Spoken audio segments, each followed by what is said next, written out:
Dear student, जैसा कि हम लगातार अभिप्रेरणा का चैप्टर का अध्ययन कर रहे थे, आज इस चैप्टर का लास्ट जो टॉपिक है वो है एक सुदृढ़ अभिप्रेरणा प्रणाली के आवश्यक तत्व या गुण, essential elements of A sound motivation system. हमें ये जानकारी होनी चाहिए कि प्रत्येक संगठन की सफलता उसके कर्मचारियों पर बहुत अधिक निर्भर करती है।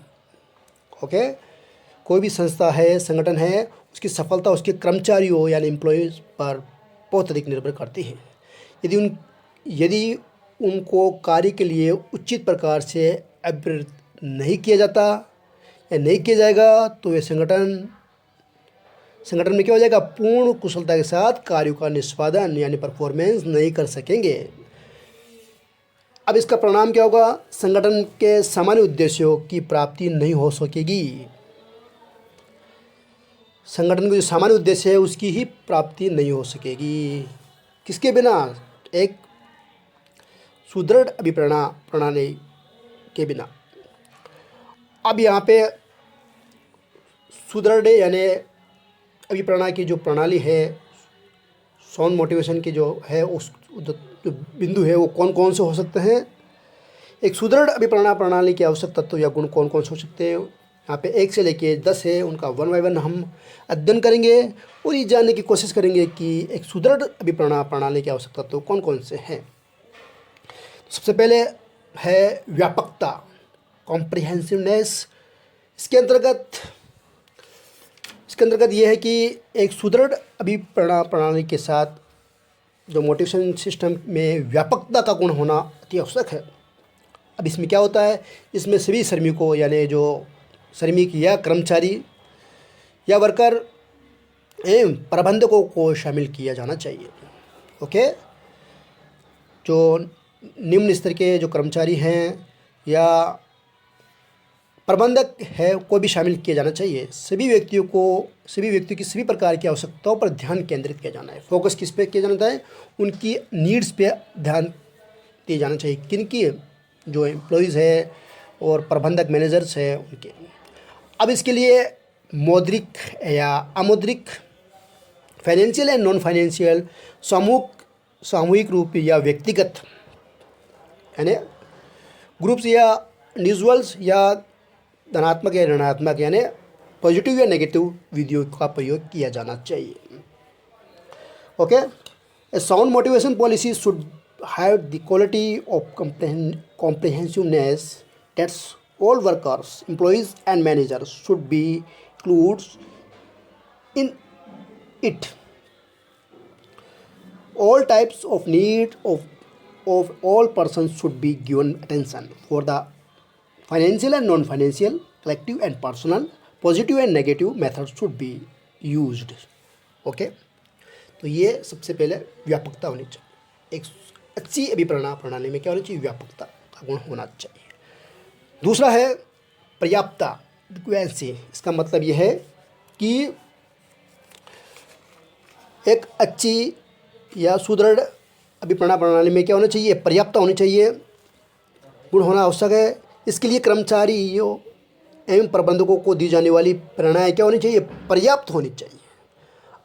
अब पर्याप्त नहीं होगी तो कर्मचारियों की कार्य के प्रति रुचि जागृत ना तो कर्मचारियों की कार्य के प्रति रुचि जागृत होगी और ना ही उनकी क्षमता में वृद्धि हो सकेगी।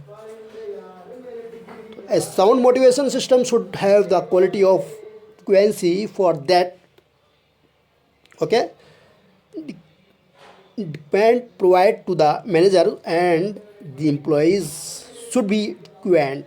Otherwise, neither they will feel in toward work nor their capacity will develop.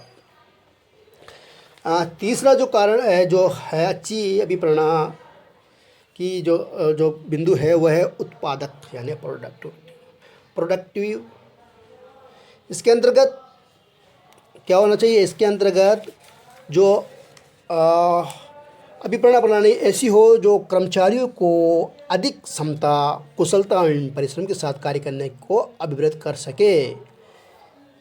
यदि प्रणाली कर्मचारी की उत्पादकता यानी प्रोडक्टिविटी बढ़ाने में योगदान नहीं दे सकती तो उसका व्यावहारिक महत्व समाप्त हो जाएगा। तो इसलिए क्या होना चाहिए, जो अभिप्राणा की जो प्रणाली है उसके लिए उत्पादकता यानी प्रोडक्टिविटी होना आवश्यक है। अब नेक्स्ट है, चौथा बिंदु है कि लोचशील, फ्लेक्सिबल क्या होना चाहिए, लोचशीलता होनी चाहिए। इसके अंतर्गत मानव का स्वभाव, वातावरण, मनोदशा, अपेक्षाएं एवं आवश्यकता बदलती रहती है। हम जानते हैं कि मानव का क्या होता है, स्वभाव, नेचर या वातावरण, मनोदशा, अपेक्षाएं एवं आवश्यकताएं बदलती रहती है। अतः अभिप्राणा प्रणाली ऐसी होनी चाहिए जिससे बदलती हुई परिस्थिति के अनुसार आसानी से परिवर्तन किया जा सके और नवीन आवश्यकताओं को जोड़ा जा सके। तो ये भी ध्यान रखने वाली बात है। Human nature, environment and psychological condition, expectation and needs go on changing. Hence, the motivation system should be such in which changes may be easily made according to the situation and new needs may also be added. Next है सरलता, simplicity. इसके अंतर्गत क्या होना चाहिए, इसके अंतर्गत अभिप्रेरणा प्रणाली सरल, व्यावहारिक एवं समझने योग्य एवं संगठन में लागू करने योग्य होनी चाहिए। अभिप्रेरणा में निष्पादन के मापन, अभिप्रेरणा प्रणाली एवं तकनीकें सरल होनी चाहिए। क्या होनी चाहिए, सरल क्या क्या होनी चाहिए, जो प्रणाली की जो तकनीकें हैं या जो विधियाँ हैं वो समझने योग्य एवं संगठन में लागू करने योग्य होनी चाहिए। Okay. Motivation system should be simple, practical and understandable and applicable in the organization. क्या होना चाहिए, motivation system should be simple, practical, understandable and applicable in the organization. Measurement of performance for motivation system and technique of motivation should be simple. अब next है निरंतरता, continuity. इसके अंतर्गत अभिप्रेरणा जो motivation है कि अभिप्रेरणा की आवश्यकता संस्था में कार्यरत कर्मचारियों को निरंतर अभिवृद्ध करने के लिए होती रहती है।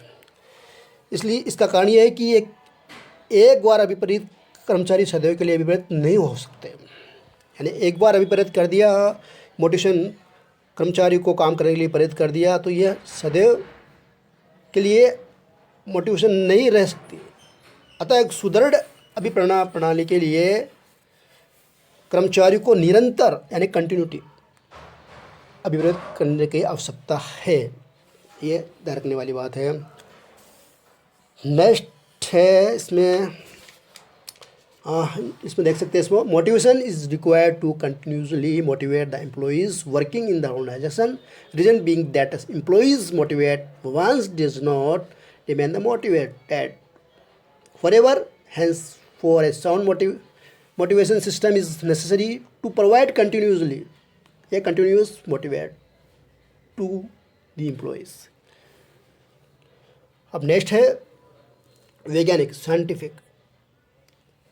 अभिप्रेरणा प्रणाली केवल भावनाओं के आधार पर, प्रबंधकों की इच्छाओं पर आधारित नहीं होनी चाहिए, अपितु वैज्ञानिक आधार पर भी तैयार की जानी चाहिए। ओके। भावनाओं के अनुसार प्रबंध की अभिप्रेरणा प्रणाली केवल भावनाओं के आधार पर, प्रबंधकों की इच्छा पर आधारित नहीं होनी चाहिए, अपितु क्या होना चाहिए, वैज्ञानिक यानी साइंटिफिक आधार पर तैयार की जानी चाहिए। प्रभाव के निर्धारण में कर्मचारी से विचार विमर्श करना चाहिए और प्रणाली निश्चित सिद्धांतों पर आधारित होनी चाहिए। Motivation system should not base only on the desires and feeling of the managers, rather it should be prepared on scientific based. अब नेक्स्ट है प्रतिस्पर्धी यानी कम्पिटिटिव। इसके अंतर्गत क्या है कि प्रतिस्पर्धा ही व्यक्ति को अधिक कार्य करने एवं आगे बढ़ने की प्रेरणा देती है। ये हमें जानकारी होनी चाहिए कि क्या है प्रतिस्पर्धा यानी कम्पिटिटिव की जो भावना है व्यक्ति को अधिक कार्य करने एवं आगे बढ़ने की प्रेरणा देती है। अतः अभिप्रेरणा प्रणाली ऐसी होनी चाहिए जिसमें व्यक्तिगत विभिन्नताओं को इस प्रकार शामिल करे कि व्यक्तियों एवं समूह में के माध्यम स्वरूप प्रतिस्पर्धा विकसित हो सके। यह इम्पोर्टेंट है इसमें। इसके अंतर्गत देख लीजिएगा, it is due to competition should the person gate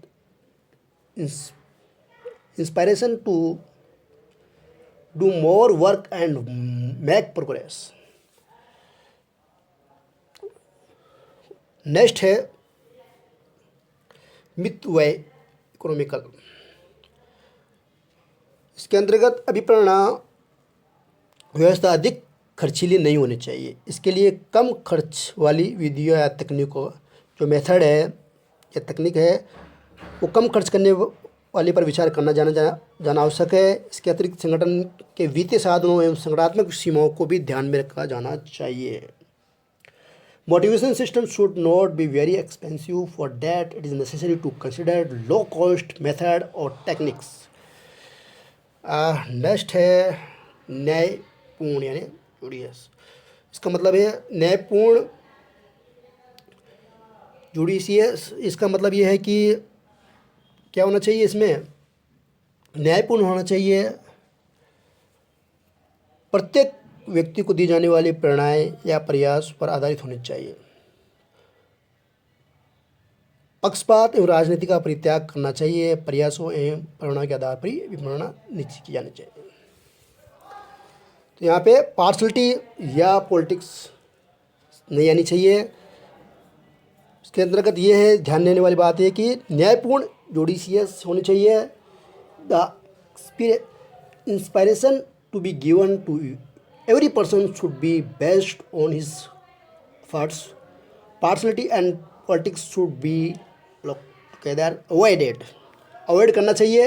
Motivation should be decided on his base of efforts and result. तो इस प्रकार हमने जाना कि एक अच्छी अभिप्रेरणा प्रणाली या व्यवस्था के आवश्यक तत्वों में 1 से 10 बिंदु। लेकिन यहाँ पे ये भी देखना है कि गुडविल एंड प्रेस्टीज होनी चाहिए। इसके अंतर्गत क्या होनी चाहिए, इसके अंतर्गत ये भी हो सकता है कि अभिप्रेरणा प्रणाली संस्था की प्रतिष्ठा एवं ख्याति में वृद्धि करने वाली होनी चाहिए। Goodwill motivation should be such which may be promote the goodwill and the reputation of the organisation. तो ये एक अच्छी अभिप्रेरणा प्रणाली या व्यवस्था की आवश्यकता। तो इस प्रकार ये जो अभिप्रेरणा का चैप्टर है यहाँ पे समाप्त होता है। अब नेक्स्ट चैप्टर है कम्युनिकेशन, संप्रेषण। उसका अध्ययन हम नेक्स्ट वीडियो में करेंगे। Thank you.